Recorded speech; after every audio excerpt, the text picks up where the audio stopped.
చిన్నప్పుడంతా ఇలా fathers day, mothers day అని అటువంటివి ఏమి లేవు. ఉన్నా కానీ మేము అంతగా సెలబ్రేట్ చేసుకునేవాళ్ళం కాదు.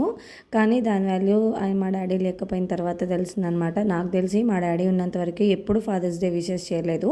కానీ మా మమ్మీ, మా డ్యాడీ వాళ్ళ యానివర్సరీ అప్పుడు మాత్రం వాళ్ళ కలిపిన ఫోటో లేదా వాళ్ళకి డ్రెస్సెస్, వాళ్ళ కేక్స్ ఇలా సెలబ్రేట్ చేసుకునే వాళ్ళము. ఇలా విడిగా ఫాదర్స్ డే ఎప్పుడు అలా సెలబ్రేట్ చేయకూడదు. కానీ చేతన్ వాళ్ళు అంటే మా పిల్లల విషయంలో అలా చేయకూడదు.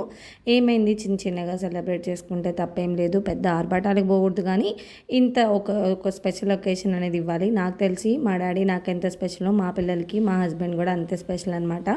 సో ఇంకేం చేశానంటే ఆ రోజు ఇంట్లోనే కేక్, నేను ఎలాగో కేక్స్ చేస్తున్నాను కదా, ఇప్పుడు అదే కేక్ చేశాను అనమాట. అప్పుడు డ్రై ఫ్రూట్స్ కేక్ చేశాను. ఇక నైనశ్రీకను చేతంది పెయింటింగ్స్లో ముంచి ఇలా హ్యాండ్స్లో హార్ట్ షేప్లోకి వచ్చేలాగా డ్రాయింగ్ వేసి చేతనే రాశాడనమాట. ఒక వైట్ రాసిస్తే అది రాసిచ్చాడనమాట.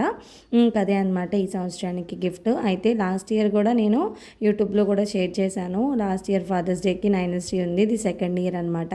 నైనశ్రీ అయితే నిద్రపోయింది, కానీ కేక్ కట్ చేసేటప్పుడు లేపాను. వాళ్ళ డాడీ వద్దు, ఇదేం బర్త్డే కాదు కదా అన్నారు.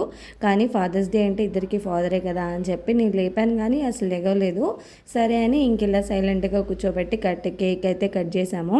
అంటే నేను ఇవి వాట్సాప్లో పెట్టినా కూడా ఫాదర్స్ డే అని కూడా ఇంత గ్రాండ్గా చేసుకుంటారని మేము అనుకోలేదని మా ఫ్రెండ్స్ నన్ను ఎక్కిరిచ్చారు కూడా కేక్ అది కట్ చేయించినందుకు. ఎందుకు ఇంట్లో కేక్ చేయడం వల్ల ఇలా సెలబ్రేట్ చేసుకున్నాం అనమాట. పిల్లలు ఎంత అల్లరి చెడ్డవాళ్ళైనా సరే తల్లిదండ్రులకి ఎంత ఇష్టమో, తల్లిదండ్రుల్లో అలాంటి ఉన్న వాళ్ళు కూడా పిల్లలకి అంతే స్పెషల్ అనమాట. ఎందుకంటే వాళ్ళ ప్లేస్లో తిరిగి ఎవరు రారు కాబట్టి. ఏమంటారు? కామెంట్ చేయండి. మీరు కనుక మన ఛానల్ని కొత్తగా చూస్తున్నట్లయితే కనుక ప్లీజ్ సబ్స్క్రైబ్ చేసుకోండి. Thank you.